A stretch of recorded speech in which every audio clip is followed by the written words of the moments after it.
This video is brought to you by Skillshare. The first 1,000 people to click the link in the description will get a free trial to Skillshare Premium. Boy, I sure am tired from that round trip to the UK in the middle of a global pandemic just to see this movie on Netflix that I totally did. I don't know why I felt the need to say that. VPNs are not illegal. Still, for the sake of you who want to wait for that vague early 2021 exclusive CBS All Access, don't worry, you'll be totally spoiler safe for about 1 minute. The third SpongeBob movie, Sponge on the Run, is, as already noted from the trailer, very visually pleasing with its evolved 3D models from the Sponge Out of Water movie, giving them more texture, fluidity, as well as an altered frame rate that makes it look closer to stop motion. And that's kinda the only thing I like about it. And even then, the backgrounds are inconsistent, and Sandy looks like her eyes are bugging out of her skull. The rest of the film has atrocious narrative cohesion, and worse, it just isn't funny. Oh sure, given its visual quality, it has more than its fair share of visual gags and cartoonish exaggerations, though nothing much more interesting than what we've come to expect from SpongeBob, which might be enough for some fans. But in the script, there is a recognizable dearth of even attempted jokes, or maybe just a series of incredibly basic jokes that I hardly even registered them. Like, right at the beginning of their boat journey, SpongeBob and Patrick are talking about what kind of movie they're in. I can't wait for us to fight and then split up and then reunite, having grown a deeper understanding of each other. Then proceed to go through all of the beats of a traditional buddy movie that they just said in the next 30 seconds, but it's delivered so seriously that it doesn't even feel like the joke it was clearly meant to be. And then they just do it again in the movie proper. There's a handful of minor gags that are okay, nothing that can make up how erratic and pointless the plot feels. At several points, they just hijack scenes and jokes from the previous films. Hey look, it's a random live-action WTF sequence with Wild West flash-mobbing zombies, because we clearly needed to kill time by picking words out of a hat. Complete with 2 random celebrity cameos that clearly were just on set for about an hour. Also, maybe it's a dream sequence because they were asleep, but now they can breathe air, and then they woke up, but Keanu is there? Acknowledging that nothing about what I just said would have been a problem if it had been funny. Or at least funny enough. So, unfortunately, yes, this is another case where all of the best jokes were prematurely released in marketing. Still, given its visual flair and its technical competency, I can see young fans having a very passable time with this film. Also, Keanu's there. He's amusing occasionally.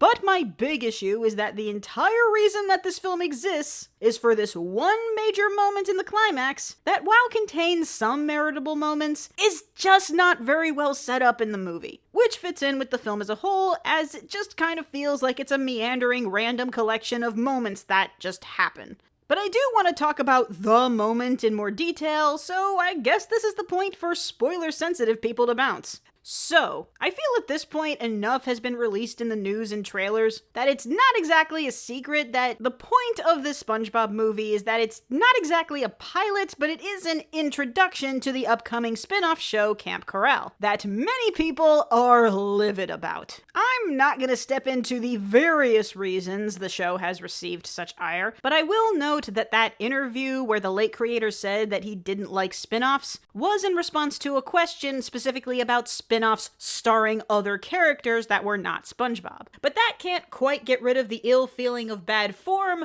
announcing the spin-off so relatively briefly after his death. I mean, yes, it is obviously another cash grab, and I can't exactly say that SpongeBob Babies is a show that I'm drastically anticipating. And yes, it does break continuity with the show, not that the show itself hasn't broken its own continuity countless times. I mean, at this point, there's like 5 King Neptunes. But some people might have been able to stomach this as an alternate universe, whereas the point of this film is to tie it into the actual show. You know, unless you want to say that CGI SpongeBob is its own universe. Anyway, the scene regarding Camp Corral comes during the climactic scene where all the major characters are giving super impassioned speeches about what a great guy SpongeBob is, all citing flashbacks from the camp. And yes, all of these segments feel incredibly ham-fisted because given the situation, there are literally hundreds of other more contemporary examples that they could have used. Good golly, I think this may be the only time that a clip show would have been more effective than original content. And just conceptually, turning SpongeBob into the sonic rain boom of everyone's origin stories, Sandy wouldn't have wanted to become a scientist without SpongeBob.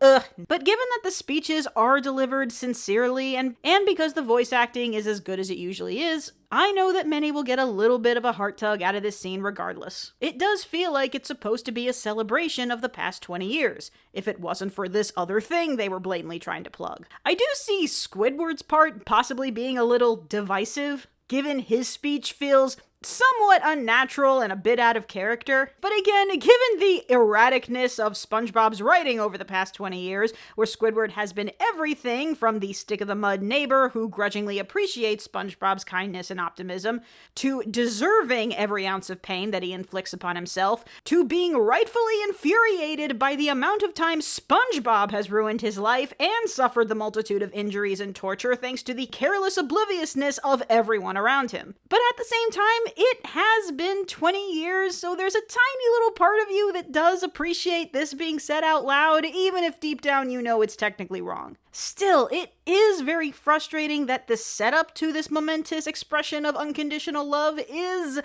unstable. Given how massive the moment is trying to feel, it needs to be preluded by something that warrants it. I mean, the story so far has been about him finding Gary. So why is the momentous moment about his relationship to everyone but Gary when he's barely interacted with the others in this movie? And I can't see where they tried to build up to this. There are some instances, well, one major one, where SpongeBob makes a mistake and then is berated for it. Another instance where he states that he doesn't have courage, a statement that is not really supported by anything else that happens in the film, so it's fundamentally useless. Also, in the first movie, he was willing to go to the most dangerous place in the ocean for a boss that stiffed him, so... But there are signifiers that SpongeBob maybe doesn't think too highly of himself, so at the end it's reassuring when all his friends stand up for him and tell him that no matter how little he thinks of himself, his friends all see the value in him. But that's a stretch, and it's pretty inconsistent, especially given the much more obvious solution that was staring them right in the face. At the beginning of the movie, Sandy gives Krabs a robot employee that he wouldn't have to pay. So naturally, to save money, he might have fired SpongeBob. Maybe after SpongeBob makes a huge mistake, affecting his self-esteem. This could coincide with, or also could have been very abruptly replaced by, a classic instance where Plankton attempts to steal the formula, stating that Krabs is his true nemesis. When his robot wife, again, missed opportunity to do more jokes with the two blanks, says that the real foil has always been SpongeBob. Which is not remotely true. There are literally dozens of examples where Krabs has been a very effective foil. But both would have been functional as setups for the very end, where they both acknowledge SpongeBob's worth, especially given the title of the song that they sing, or at least the most repeated line, and then of course something similar with the other characters that prompts them to give their speeches. This really does feel at some point this had to have been the actual plan, and then somehow they just chose not to do that. It's the Frozen 2 problem all over again. We did have a plan that did line up and progressively made sense, and then we just went, nah.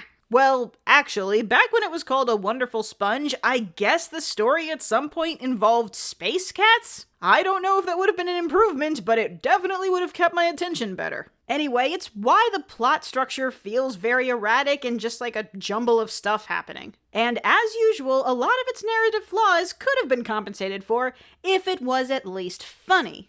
But to me, it just wasn't. It would have been doing this movie a disservice to put it in theaters because that would have alluded to the audience to have expectations for it. So honestly, there's not much loss in this not being available yet. Especially when we have a much better movie approaching us on the horizon at a reasonable time. The latest of the Tom Moore Cartoon Saloon Irish-produced series, Wolfwalkers. And I didn't want to say too much for fear of overhype, just that this is my favorite of all the Tom Moore's Irish animated films, and this is easily the best animated film in this slow-motion car crash of a year. And likely will remain so unless Soul turns out to be like Toy Story levels of perfect.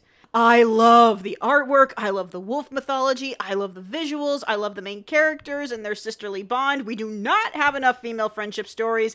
I love the animation. Have I mentioned that it is really pretty? I love this movie so much. I mean, it's fine. You should totally check it out on Apple Plus on December 11th. And yes, you should watch it on Apple Plus on December 11th. Do not give me this, oh, I can't afford another streaming site. You would pay double this if it was in theaters. Plus, you need to watch Central Park anyway. And thanks again to Skillshare for sponsoring this video. Skillshare is an online learning community with thousands of classes from art to music to business to freelancing, personal productivity, and of course, film and animation. Indulging in or experimenting with something new and creative is a great way to break up your routine and keep yourself healthy and engaged, especially if it's a passion or skill that you've wanted to try but never knew where or how to start. The classes are mostly less than an hour, so are easily manageable and frequently come with resources as well as projects to get your wheels turning. One of the various things I've been working on is trying to update my banner and avatar after 5 years. So I'm gaining some inspiration for graphic design from George Bohua's Logo Design with Grids, which is extremely helpful for somebody who can't freehand to save their lives. And I bet there'll be something that will help and inspire you too. The first 1,000 people to click on the link in the description will get a free trial of Skillshare Premium. Thank you so much for watching, and you stay shiny, Animaniacs!